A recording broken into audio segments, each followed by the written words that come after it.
कैसे हैं आप? मुझे उम्मीद है आप बहुत अच्छे होंगे। तो प्यारे बच्चों, ये वर्कशीट नंबर है 17 यानी कि 17 और आज तारीख है 17 सितंबर 2021। ओके, और ये सामाजिक विज्ञान 7वीं क्लास की वर्कशीट है। अब आज का टॉपिक है वायु। आपको पता है वायु कितनी ज़रूरी है? चलिए आज आपको सच में पता चलेगा। तो प्यारे बच्चों, पृथ्वी के चारों ओर फैले वायु के आवरण को वायुमंडल कहते हैं। ठीक है, हमें क्या याद रखना है? पृथ्वी के चारों तरफ एक जो हवा का वायु का आवरण फैला है उसे हम क्या बोलते हैं? वायुमंडल। पृथ्वी पर सभी जीव जंतु जीवित रहने के लिए वायुमंडल पर निर्भर हैं। यह हमें सांस लेने के लिए वायु प्रदान करता है एवं सूर्य की हानिकारक किरणों से हमारी रक्षा करता है। यदि वायुमंडल न हो तो हम दिन के समय सूर्य की अत्यधिक गर्म किरणों से जल सकते हैं एवं रात के समय ठंड से जम सकते हैं। अतः वायुमंडल पृथ्वी पर रहने योग्य तापमान बनाए रखता है ना? कितना ज़रूरी वायुमंडल। ठीक है, जिस वायु का उपयोग हम सांस लेने के लिए करते हैं वास्तव में वह अनेक गैसों का मिश्रण होती है। ठीक है, जैसे कि यहाँ पे दिखा रखा है, कार्बन डाइऑक्साइड 0.03%, आर्गन एक गैस होती है प्यारे बच्चों, ये कितना है? 0.93%, और अन्य सभी गैसें कितनी है? 0.4%। सबसे ज़्यादा कौन सा है? नाइट्रोजन 78%, 78%। ऑक्सीजन जिसको हम सांस के रूप में लेते हैं ये कितना है? 21%। ठीक है प्यारे बच्चों, तो बात करते हैं वायु की प्रमुख गैसें जिसकी अभी हमने इस चित्र से बात की। इस चित्र में यहाँ पे दिखा रखा है। तो प्यारे बच्चों, नाइट्रोजन कितना? 78 यानी 78%। वायु में सर्वाधिक सबसे ज़्यादा पाई जाने वाली गैस नाइट्रोजन है जो पेड़ पौधों के बढ़ने में सहायक होती है। ऑक्सीजन 21%। प्रचुरता से मिलने वाली दूसरी गैस जो सभी जीव जंतुओं व मनुष्य के जीवित रहने के लिए आवश्यक है। ठीक है, यानी बिना ऑक्सीजन के हम सांस नहीं ले सकते। सभी जीव जंतुओं को सांस लेने के लिए ऑक्सीजन बहुत ज़्यादा ज़रूरी है। ठीक है, अब बात करते हैं, पहले दोबारा से ऑक्सीजन की बात करते हैं। ऑक्सीजन 21% प्रचुरता से यानी बहुत अच्छी मात्रा में मिलती है।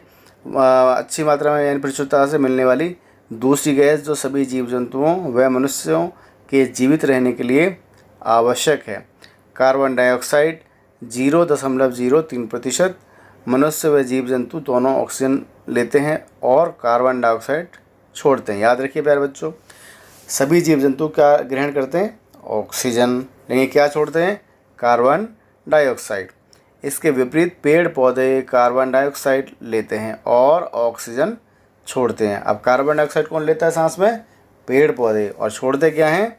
ऑक्सीजन। ठीक है, इस तरह वायुमंडल का संतुलन बना रहता है।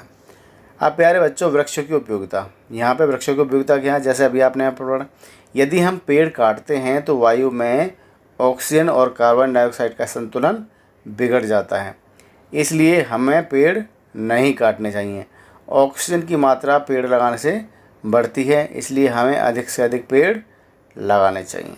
ठीक है प्यारे बच्चों, तो अगर आप समझिए, अगर हम पेड़ ऑक्सीजन ना छोड़ें, ठीक है, तो फिर क्या होगा?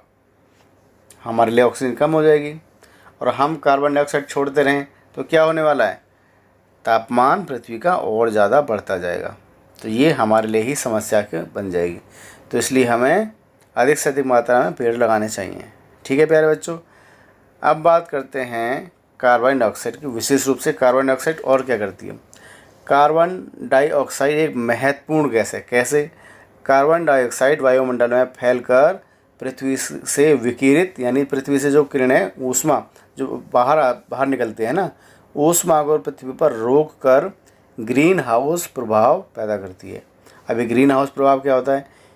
ये होता है जब गर्मी वहाँ पे बढ़ जाती है। ठीक है, इसे बोलते हैं ग्रीन हाउस प्रभाव, इसलिए इसे ग्रीन हाउस गैस भी कहते हैं। किसे? कार्बन डाइऑक्साइड को। अगर आपसे कोई पूछे कौन सी गैस है जिसे हम बोलते हैं ग्रीन हाउस गैस, तो आप क्या बोलेंगे? Carbon dioxide. ओके, इसके अभाव में धरती इतनी ठंडी हो जाती है, अगर कार्बन डाइऑक्साइड नहीं होती तो इस पर रहना असंभव होता। किंतु जब कारखानों एवं वाहनों है ना कार के धुएं से वायुमंडल में इसका स्तर बढ़ता है, तब इस ऊष्मा के द्वारा पृथ्वी का तापमान बढ़ता है। ठीक है, जब वायुमंडल में बहुत ज़्यादा प्रदूषण बढ़ जाता है तो कार्बन डाइऑक्साइड का स्तर बढ़ जाता है, तो इसी वजह से पृथ्वी का तापमान भी बढ़ता है। इसे भूमंडलीय तापन, ये जो प्रक्रिया है प्यारे बच्चों से क्या बोलते हैं, भूमंडलीय तापन या ग्लोबल वार्मिंग, इंग्लिश में क्या बोलते हैं, ग्लोबल वार्मिंग कहते हैं। तापमान में इस वृद्धि के कारण पृथ्वी के सबसे ठंडे प्रदेश में जमी हुई बर्फ़ पिघलती है, जिसके परिणाम स्वरूप समुद्र के जल स्तर में वृद्धि होती है, यानी बढ़ोतरी होती है, जिससे तटीय क्षेत्रों में बाढ़ आ जाती है कई बार। जैसे सुनामी आप सुनते हो ना, कभी सुनामी आई थी 2004 में। ओके, दीर्घ अवधि यानी लंबी अवधि में इसके कारण जलवायु में अत्यधिक परिवर्तन हो जाता है। जब तापमान बहुत बढ़ेगा, बहुत ज़्यादा बर्फ़ पिघलेगी तो बहुत ज़्यादा जलवायु में परिवर्तन हो जाता है, जिसके फलस्वरूप कुछ पौधे एवं पशु लुप्त हो जाते हैं। जिसकी वजह से क्या होता है, कुछ जीव जंतु, पेड़ पौधे समाप्त हो जाते हैं, लुप्त यानी गायब हो जाते हैं। ठीक है, तो प्यारे बच्चों अब इसमें कुछ आसान से प्रश्न हैं, इनको भी हम कर लेते हैं। तो पहला इसमें प्रश्न दिया हुआ है प्यारे बच्चों, वायुमंडल क्या है। वायुमंडल क्या है? तो जैसा अभी हमने पढ़ा, पृथ्वी के चारों ओर फैले वायु के आवरण को वायुमंडल कहते हैं। अब दूसरा प्रश्न है, पृथ्वी पर तापमान वृद्धि के क्या कारण हैं। तो प्यारे बच्चों, पृथ्वी पर कार्बन डाइऑक्साइड जो है, पृथ्वी पर कार्बन डाइऑक्साइड वायुमंडल में फैलकर पृथ्वी से विकिरित ऊष्मा को पृथ्वी पर रोक कर ग्रीन हाउस प्रभाव पैदा करती है, इसीलिए इसे ग्रीन हाउस गैस भी कहते हैं। कार्बन डाइऑक्साइड के अभाव में पृथ्वी इतनी ठंडी हो जाती कि इस पर रहना असंभव होता। लेकिन जब कारखानों एवं वाहनों के धुएं से वायुमंडल में इसका स्तर बढ़ता है, तब इस ऊष्मा के द्वारा पृथ्वी का तापमान बढ़ जाता है। ठीक है, अतः हम कह सकते हैं प्यारे बच्चों, पृथ्वी पर तापमान बढ़ने का मुख्य कारण वायु प्रदूषण है, जिसके कारण कार्बन डाइऑक्साइड का स्तर बढ़ जाता है और तापमान में वृद्धि यानी बढ़ोतरी हो जाती है। ठीक है, अब हम बढ़ते हैं इस वर्कशीट के अगले प्रश्न की तरफ, प्रश्न नंबर 3।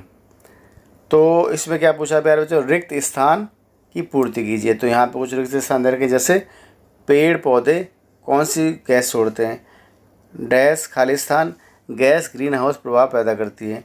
पृथ्वी के वायुमंडल के तापमान में वृद्धि को क्या कहते हैं। तो प्यारे बच्चों, पहला क्या होगा, पेड़ पौधे कौन सी गैस छोड़ते हैं, ऑक्सीजन गैस छोड़ते हैं, और carbon dioxide gas green house प्रभाव पैदा करती है, और ग्रीन हाउस गैस कहलाती है कौन सी, कार्बन डाइऑक्साइड। पृथ्वी के वायुमंडल के तापमान में वृद्धि को भूमंडलीय तापन या ग्लोबल वार्मिंग कहते हैं। ओके, अब हम बढ़ते हैं इस वर्कशीट के चौथे और अंतिम प्रश्न की तरफ। तो जैसा आप यहाँ देख पा रहे हैं, बहुत सिंपल, बहुत आसान प्रश्न है ये। मिलान करना है हमें, क्या करना है, मिलान वायुमंडल में गैसों की मात्रा का। जैसे मैंने आपके लिए पहले ही कर दिया, नाइट्रोजन आपके कितना प्रतिशत है, 78%, जैसा कि यहाँ पे देख पा रहे हो।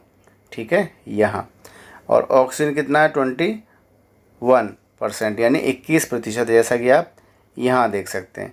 और कार्बन डाइऑक्साइड कितना है, यह है प्यारे बच्चों 0.39%, है ना, या ये कहें 0.03%। कितनी है, ऑक्सीजन, आप इसे ये कह सकते 3% है। ठीक है प्यारे बच्चों, ऑक्सीजन केवल 0.03% है कार्बन डाइऑक्साइड।